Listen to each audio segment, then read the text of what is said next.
Good morning and welcome to 1 Minute History, where I'm going to discuss some world history from my book I wrote for homeschoolers called A Bible Believer Looks at World History. Um, and you can get that you can look at it on lulu.com or amazon.com or the Bible Baptist Bookstore in Pensacola, Florida. So first I want to make one last comment about evolution. Finally, the size of the human brain alone and its intense consumption of 60% of the body's available energy, which is way out of proportion with other animals, is a problem for evolutionists. And you can see Evolution Solving the Brain's Energy Crisis in Science Magazine, 1998. Now, Genesis 4 details the rejection by God of Cain's mode of worship, his sacrifice. Cain, as the Bible later tells us, was, quote, of that wicked one, 1 John 3:12, and we know who that wicked one is from Matthew 13 and 1 John 5:19, along with our own reasoning powers, Isaiah 1:18. It then goes on to let us talk about Cain's murder of Abel.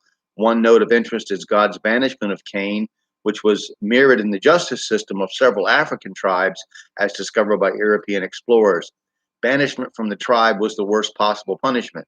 Common sense tells us that Cain's wife was a sister, as Adam and Eve were the head of the only human family, and there's nothing in the text to say that they did not have many children by this time. The mark of Cain has long been disputed in Christian circles and has been the subject of extra biblical assumptions by racists and a source of pride by people like gypsies. Here is the report of the first city built, called Enoch after Cain's son. The location of this first urban center would have been wiped out by the flood, and as the names of people and places can vary over cultures, languages, and time, we might have evidence of its existence under another name. For instance, Jericho is believed by some to be the longest continually inhabited city on earth, but more likely, the remains of this first city are yet undiscovered unless we are driving our cars on the remains of its inhabitants. More on that later. Other candidates for the oldest city are Catalhoyuk, which traditional modern scientists prefer to date to 8000 BC and regard as the world's oldest and largest Neolithic city with a population in the thousands.